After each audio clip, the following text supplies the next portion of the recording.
Hello, welcome to Scrap Time. My name is Christine, and in this video, we have a video we filmed at CHA with Wendy Vecchi. She shows us her new designer ink palette. She tells us the differences between archival inks and distress inks, and she shows us many ways to use embossing powders on many different surfaces. And stay tuned, because at the end of the video, I have a giveaway. Okay, Mark and Christine are here, yay! Okay, I want to show you my newest archival inks. These are the three new colors. This is Garden Patina. Next we have Sunflower. And then we have Cactus Flower. So if you're looking for brighter colors in the archival palette, this is it. They're absolutely gorgeous. And I wanted to show you an art journal tag that I made using those three colors. And the other I used a watering can on here, some jet black on here, and then I used probably fern green or leaf green on here. So you can see how well they combine with the palette that we already have. I wanted to tell you the difference between the distress ink and the archival inks. We're not going to have a whole big chemistry class, but I wanted people to understand the difference. If you ever have a failure with your art, it's because you used the wrong ink. So I kind of wanted to go over the difference of these. So I'm going to talk about distress and I'm going to talk about my archival inks. So these are both a dye ink. Tim's is a distress ink. It's a dye ink, but it's water-based. So Tim wanted his inks to react with water. So if you sprinkle water on these, they are not permanent. They are going to bleed and blend and look beautiful. My archival inks, if you look at the label, it says acid-free, permanent, and waterproof. So that's the difference between the two. This is a dye ink. It's oil-based. This is a dye ink, and it's water-based. So the reason these two work so well together is that if you think about a bottle of salad dressing, the oil and water never mix. You always have to shake it up. They never combine to make a mess. And that's why these two work so well together. So what can you do with these inks? Can you emboss with these inks? Yes, absolutely yes. Can you emboss with distress? Yes. Can you emboss with archival? Yes. Can you stamp with both? Yes. Can you stencil with both? Yes. Can you stencil with clothing on both? No. The distress, like I said, is going to react with water, so you drop this sucker in the washing machine and it's gone. If you stamp with archival or stencil with archival on your clothes, heat set it, it is permanent. So I have jeans that I've washed them probably 25 times and they are still perfect. So that's kind of the difference between these two. A lot of people don't know that you can emboss with archival ink, so I wanted to show you what this looks like too. So here's my embossing powder right from the container. So to sprinkle this on, the first thing I did was ink my little flower pot here with Orange Blossom Archival Ink. Then I sprinkled on my coordinating embossing powder and heat set it. And you can see that the embossing powder is on there very well. Some other things you can do with embossing powder, since we're talking about embossing powders, if I take my same Orange Blossom embossing powder, and this works with any color, if I mix my embossing powder 50-50 with frosted crystal embossing powder, you can see that it completely changes the texture of the powder. It's very textured. You'll see that the color is actually a little bit darker and it takes away a lot of the shine. So that's another option. And this is why I love Ranger products, because you can combine them to make something totally new. Something else I just recently figured out, if I start with my same embossing powder and if I mix it 50-50 with Tim's Rock Candy Glitter, you get glittered embossing powder, which is super, super pretty. The other thing you can do is start with your same embossing powder, and that's what I did here for the faux granite ware technique. Once my embossing powder was melted, I used potting soil to go around the edges, kind of just to make my pot look a little more vintage. And then the little white spots you see are my spatter stamp with Ranger's Glacier White Pigment ink. Stamp that and dry it. So you can see embossing powders are really pretty versatile. So some other things you can do with them, if you have a scrap, which we all do, don't throw it in the trash, use it. So on this one I used my violet archival ink. I went over my scrap of manila cardstock here, and then I sprinkled on my glittered violet embossing powder, and then you can punch embellishments. So same thing with this one, even this teeny tiny scrap has been embossed, and I have three little hearts now instead of something in the trash.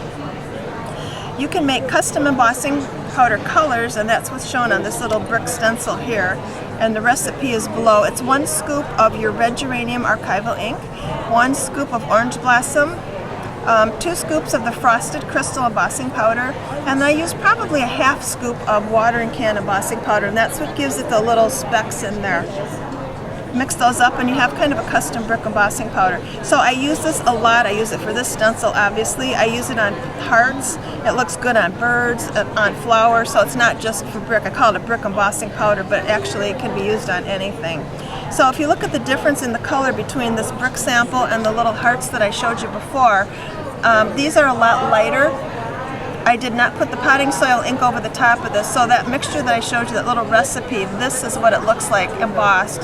And then to make it more vintage, if you go over it with potting soil archival ink, that's what it's going to look like. So, okay, so let's talk about some other ways to use embossing powder. Everybody knows you can stamp an image and emboss it. That's fine, that's good, that's fun. What else can you do with it? If you use archival ink, it will hold the embossing powder onto glass, onto metal, and onto embossable plastic. So in order to get the embossing powder to make sure it's 100% secured to the surface, you have to use archival ink. So for this little vial, I just took my blending tool, tapped it onto the archival ink pad, and tapped it over the glass, and then I sprinkled on my sky blue embossing powder, heated it, and now that bottle has been done for a year, and it looks perfect. So another way to use your embossing powder. Okay, moving on to Clearly for Art. Clearly for Art is my moldable plastic material from Stampers Anonymous. This is a little die-cut flower, and on this one I used tea rose, so I used my archival ink, tapped that on the flower, and then I sprinkled on the embossing powder and heat it, and that you can see what that looks like. You can use embossing powders through stencils. So once again, I used my fern green ink, and then I sprinkled it with the fern green embossing powder, so that works with stencils. This is a sample on my art parts. Again, same thing, archival ink, add my embossing powder and heat set it. You can use the embossing powders over texture paste or embossing powder. So this is what the paste looks like, plain obviously. While it's still wet, you can sprinkle on embossing powder and totally change the color of it. Okay, we all have embellishments that we're tired of, so an easy way to change them is to use embossing powders on them. So this is what the little embellishment looked like right from the package. Cute. If you want to change the color of it to coordinate with your project, on this one I used probably Buttercup embossing powder, and first I applied the Buttercup archival ink. And you can see it's actually kind of baked on there now, it looks like enamel. So it's a fun way. Tim has a lot of ideology things that are really cute, and this works really well with them. So as long as you use archival ink, that will hold it onto the surface. Okay. For this next example, I die cut some pieces here and just swipe my archival pad over the raised areas, and then the embossing powder will stick to those raised areas. So once you emboss it, I have just those little raised portions embossed. This is what my matte mini vase looks like right from the package. It's a matte board product that's been laser cut for us in all kinds of different shapes. And I use my Orange Blossom archival ink and then my Orange Blossom embossing powder over the top of that to change that. You can also use the archival inks and embossing powder that I'm talking about on wood. So this is Tim's letterpress right from the package. And then on the bottom you'll see I swiped it on my watering can pad, archival pad, sprinkled on the powder and melted it. So now you can change these letters to any color then. So embossing powders are really super versatile. Get them out and play. Well, I hope you enjoyed the video, and now what you've been waiting for, the giveaway. Wendy gave us one of her designer bags, and she even signed it for us. And to put inside the bag, I have a sunflower archival ink, one of her new colors. So if you want to enter to win the bag and the ink, please visit Scraptime, www.scraptime.ca. I'll put a link below if you're watching on YouTube to this blog post. Just leave us a comment before Sunday, February 14th, Valentine's Day 2016, by 10 p.m. Eastern Standard Time to be entered to win.